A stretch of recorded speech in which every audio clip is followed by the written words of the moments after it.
Haleluya, Shalom, salam damai sejahtera bagi jemaat Tuhan dan selamat malam. Bertemu lagi bersama dengan saya, Pendeta Mas Riusya, Gembala Gereja Kemah Injil Indonesia Filipi Cengkareng dalam program Sahabat Mengasihi Yesus dalam ibadah doa kita pada malam hari ini. Sebelum kita membaca firman Tuhan dan menaikkan setiap doa-doa syafaat kita, terlebih dahulu kita mohon tuntunan Tuhan melalui doa kita. Saya yang pimpin kita dalam doa, jemaat mengikutinya di rumah masing-masing. Kita berdoa. Maha besar Engkau Bapa di surga, bersyukur pada malam hari ini kami ada waktu untuk belajar bersama kebenaran firman Tuhan, menaikkan setiap pokok-pokok doa kami ke dalam tangan-Mu. Dan kami yakin dan percaya bahwa Tuhan menjawab setiap pergumulan dan juga harapan-harapan kami. Secara khusus melalui kebenaran firman Tuhan pada malam hari ini, Tuhan buka mata rohani kami. Berfirmanlah kepada kami melalui kebenaran firman Tuhan, karena kami siap untuk mendengar. Dalam nama Tuhan Yesus kami sudah berdoa, haleluya, amin. Puji Tuhan, jemaat yang dikasihi oleh Tuhan, saya akan membaca satu ayat yaitu dari Filipi 4 ayat yang ke-13 yang berkata demikian. Segala perkara dapat kutanggung di dalam Dia yang memberikan kekuatan kepadaku. Puji nama Tuhan. Ini satu ayat yang sangat menarik dan juga sangat menguatkan kita dan meneguhkan kita di dalam kita menjalani hidup kita hari lepas hari. Dan melalui ayat tema pembacaan kita pada hari ini, ayat pembacaan kita yang menjadi perenungan kita adalah bagaimana kita mengatasi persoalan hidup. Ya, persoalan, masalah selalu ada. Tetapi melalui kebenaran firman Tuhan hari ini dikatakan bahwa segala perkara dapat kutanggung di dalam Dia yang memberikan kekuatan kepadaku. Jemaat yang dikasihi oleh Tuhan, Filipi adalah kota militer dan kota yang dikatakan aman. Namun demikian Rasul Paulus dipenjarakan di kota ini karena ia memberitakan Injil. Dalam kondisi seperti ini kepada jemaat di Filipi, Rasul Paulus menuliskan bahwa dalam keadaan apapun dikatakan bahwa segala perkara dapat kutanggung di dalam Dia yang memberikan kekuatan kepadaku. Kepada jemaat di Filipi, Rasul Paulus menuliskan bahwa dalam keadaan apapun dikatakan bahwa segala perkara yang dia alami dapat ditanggungnya di dalam Kristus Yesus yang memberikan kekuatan kepada Rasul Paulus. Sehingga dikatakan bahwa segala perkara dapat kutanggung. Saudara, kalau kita garis bawahi kalimat ini, segala perkara, artinya segala sesuatu ada di dalam kita, yang kita alami dapat ditanggung di dalam Dia. Hidup setiap manusia tidak pernah lepas dari yang namanya persoalan. Dan uniknya, persoalan pun berbeda-beda satu dengan yang lainnya.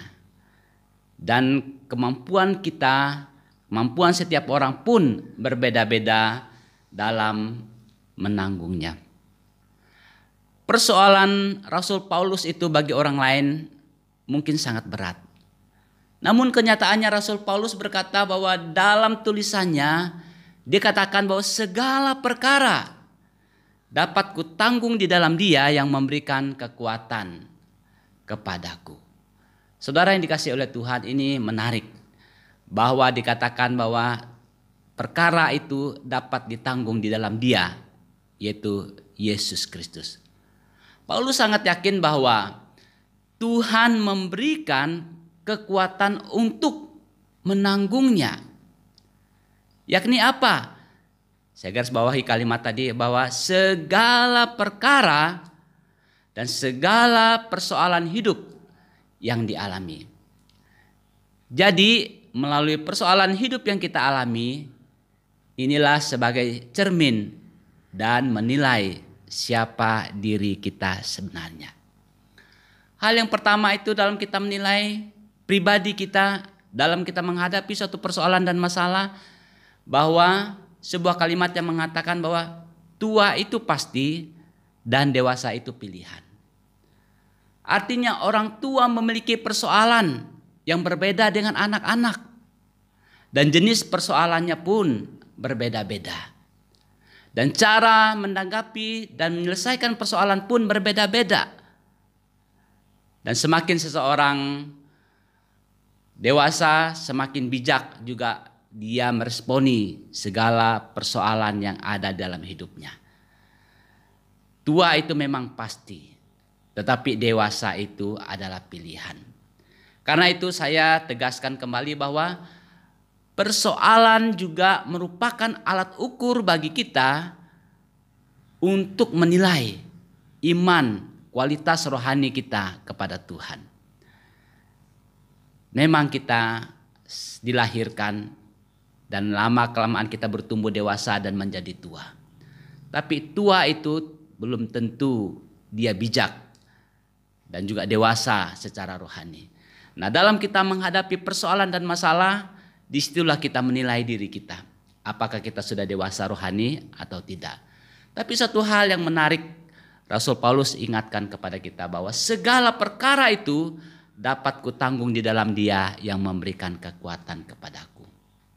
Dan hal yang kedua yang menarik di sini adalah bahwa perbedaan berat dan ringan persoalan tersebut adalah tergantung kita menghadapinya ataupun menanggapinya.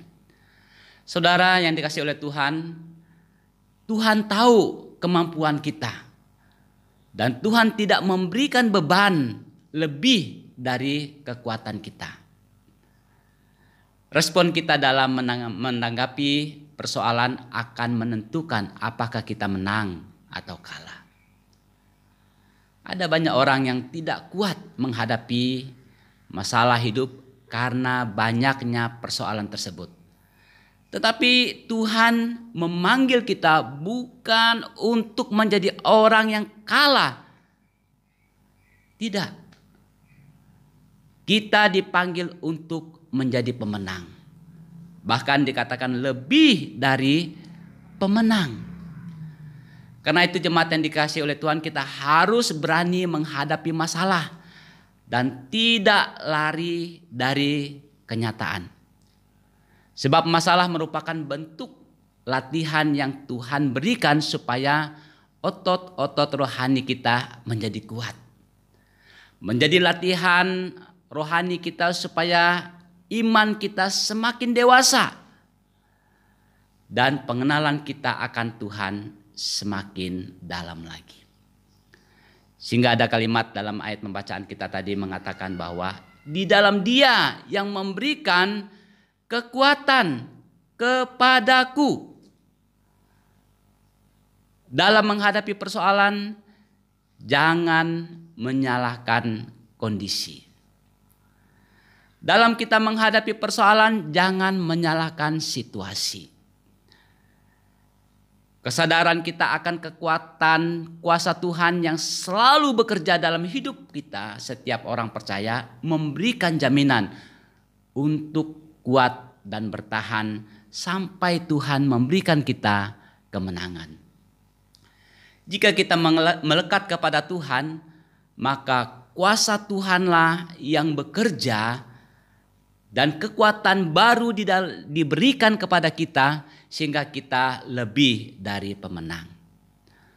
Roma 12 ayat 12 mengatakan bahwa bersukacitalah dalam pengharapan, sabarlah dalam kesesakan, dan bertekunlah dalam doa. Jemaat yang dikasihi oleh Tuhan, untuk menghadapi pergumulan hidup kita, kita harus tetap memiliki hal yang pertama adalah pengharapan. Dinyatakan melalui sukacita dalam menghadapi segala tantangan hidup. Dan juga dikatakan sabar tidak mudah menyerah, dan yakin bahwa Tuhan pasti berikan jalan keluar bagi kita. Dan yang berikut adalah dalam kalimat ini mengatakan tekun dalam doa kita. Artinya tidak jemu-jemu dalam meminta petunjuk Tuhan sampai mengalami kemenangan yang daripada Tuhan. Terpujilah Tuhan, biarlah melalui perenungan pada hari ini kita semakin kuat dan semakin teguh di dalam Tuhan, sehingga melalui persoalan masalah yang kita hadapi, kita boleh menilai iman kita. Apakah kita sudah dewasa, bijak dalam menghadapi persoalan tersebut. Mari kita tunduk kepala dan berdoa. Terima kasih Bapa, kami bersyukur atas perenungan firman Tuhan. Biarlah melalui firman Tuhan yang kami sudah baca, renungkan pada hari ini, menguatkan kami, meneguhkan kami di dalam kami mengiringi akan Tuhan. Dan saatnya kami menaikkan setiap doa-doa syafaat kami, biarlah Tuhan menjawabnya tepat pada waktu Tuhan. Terpujilah nama-Mu Tuhan, dalam nama Tuhan Yesus kami sudah berdoa, haleluya, amin. Jemaat yang dikasihi Tuhan, saatnya kita menaikkan setiap doa-doa syafaat kita di rumah kita masing-masing dan pokok-pokok doa yang sudah dibagikan. Mari kita berdoa bersama-sama di rumah kita masing-masing.